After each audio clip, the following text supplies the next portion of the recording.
Chapter 39. The Million Masks of God.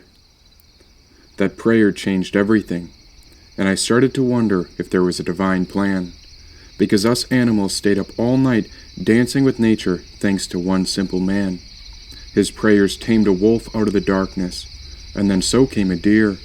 Now many creatures came to gather on the temple steps, and Francis showed not an ounce of fear. He welcomed all of us creatures, and appreciated us in our own special way. He even included the snakes that slithered up the steps before Sister Moon departed before Earth started a new day. "He's communicating with the animals," I whispered to the monkey. "He's speaking to them without words.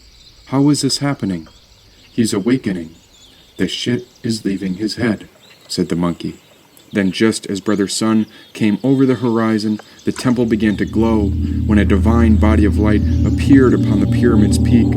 And there I saw the great goddess approaching us when I witnessed Francis waking up to the energy of her love. He turned around and felt this angel's presence. Even the animals could sense her grace. And since I had the eyes of a cat, I saw this Dakini's essence descend upon the earth to reclaim her temple's sacred space. For I could see every soul in her aura. Her embrace held every ancestor of our past. This was the Divine Mother of all, and after all the time away, she had come to reclaim her throne at last. "What's happening? Do you feel this?" asked Francis. The hair on my body rose when the energy began to peak. My eyes widened along with the rest of the animals as we tried to take in this feeling, but she was too great, too vast. Francis turned to the temple's peak before his mouth dropped open when his eyes turned to shock. Falling to his knees, he held his arms up in awe of her. All the creatures were stunned, and even I'd forgotten how powerful my mother was. So heavenly and divine, no mortal man could fathom what she was. Yet her spirit contained no physical body. She was the Divine Mother of eternal love, and every creature was born out from her brilliance. She was the creator of all. And through each variety of her creatures, she chose this man to answer God's call. "Honor Earth," said the Divine Mother. We looked on in astonishment while her spirit lingered over the temple. "Honor Earth," she proclaimed a second time. Francis was one with her when this divine angel reached down to touch his soul. I watched her brilliance enter through the center of his forehead before his heart started burning like a coal. "Union," said the owl. "Honor Earth," said the mother a third time. And just like that, the Divine Mother's light disappeared, and yet her spirit was glowing out from within Francis. Bliss overtook all the creatures beside the temple. When Francis rose in silence and held his hands high in prayer, he and I both looked up at the monkey, who was covered in tears. "Can you see how it's all perfect?" asked the monkey. A moment later, a jackrabbit came dashing out from the woods. He sprinted beside us and whispered, "Love is a blessed mystery. It's like gravity, vast, invisible, and the unstoppable force that connects all things." Next, the deer came to speak. "Every person is a world to explore." The deer knelt on the edge of the temple when a dove appeared and landed on Francis's shoulder. The bird sang out, "Sometimes we need to do the best we can, and then trust in an unfolding." Then a raccoon came beside Francis and spoke to the creatures. "Whatever brings the tiniest flicker of light or a shred of joy, focus on that. Turn your heart to joy." All of us creatures were in awe of this divine angel who had come to visit us. The wind began to whisper as if even Earth shared its gratitude for her arrival. "Did you feel that?" exclaimed Francis. "An angel has come." Then he pointed to the monkey. "And you saw her too?" The monkey nodded when Francis paused. He was trying to make sense of it, but there was no logical conclusion. How could any of our small minds even articulate how she had arrived? "Who was she?" asked Francis. "The Divine Mother," I announced. Francis walked to the edge of the temple and knelt upon the earth when his face touched the soil. "You are the Creator, the angel whose heart lives within the center of the earth. And you are the divine woman responsible for all our lives. She is the mother of every creature's birth," said Francis to the land. I waited beside a robin while he rose to his feet. All sorts of predators sat beside their prey. and somehow all of us waited even longer since everyone wanted to hear what this seer had come to say. And so Francis spoke. Look out in the eyes, and you will see only the one. Each of us were born from our mother, as all our souls are like the rays of the sun. Now everywhere I look, I see my fellow creatures nod. A Holy Spirit behind each face. I see the million masks of God.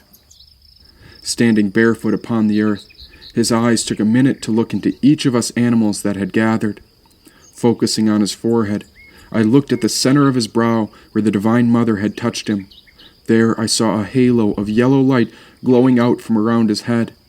Yes, this was still the same man named Francis, but now his enlightened mind was connected to the Divine Mother, and so she spoke through him and said, Grant our children life and happiness. Send forth the good south winds. Send forth your breath over the waters, so the blessings may arrive to all of God's kin. Far off, over there, Father Son awakens, and so he climbs up his ladder, leaving his resting place. Earth is a temple we are called to honor, and this land is our sacred space. May all beings complete life's long road. May our little ones know the sweet smell of her sacred breath. May all our children have food to complete the journey. Sit down, remain here. Give us your best actions and words. We inhale the sweet smell of the sacred breath through our prayer fumes. From fish to birds, Christ is the light within all living creatures. Know that the Divine Mother never left us, and we are called to serve Mother Earth as our greatest teacher. Francis knelt before me, out of all the animals, and as he bent down on a knee, he raised his hand up between my eyes. This was the same place the Father had given me his crown, the same place where the Divine Mother anointed him. And so I stared into the man named Francis when I saw my mother and father in union from within his spirit. And so Francis spoke. You are safe, you are protected, for in God's kingdom not a single black cat is ever rejected. He blessed me, and a spark of energy jumped through my whole soul. Zoomies erupted through my legs as I thundered up a tree trunk. There was so much juice flowing through my tiny body when I jumped to another tree and started dashing through the shrubs. There I clung to a tree with my claws, but there was no time to pause, and so I leapt before I crept to chase a dandelion in between the temple steps. Then the wind spooked me, but I didn't fret. Oh, I was on to something spectacular, which I could not forget.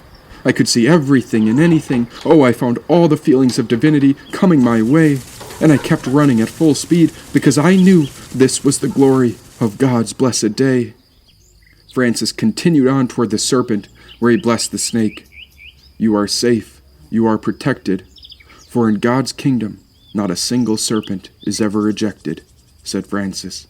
The snake began to dance and spin before Francis approached the wolf, and so Francis spoke. You are safe, you are protected, for in God's kingdom not a single wolf is ever rejected. Eagles, hogs, skunks, beetles, ants, leopards, deer, caterpillars, and animals of all sorts came onto the temple steps as if they had been called from many miles away. Not a single word was spoken between the creatures, yet all of them had heard the power of this man, since all of us were aware that the mother had come home to reclaim her land. After Francis gave blessings to every animal, I heard the Divine Mother speak through him to all. The earth is our temple. May her palace be a safe haven to all those in need. From the creatures to all people, I vow to protect all sentient beings until all are freed.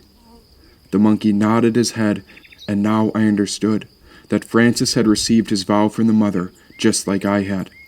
For all her angels were walking upon the earth, disguised in different bodies, animals, and plants.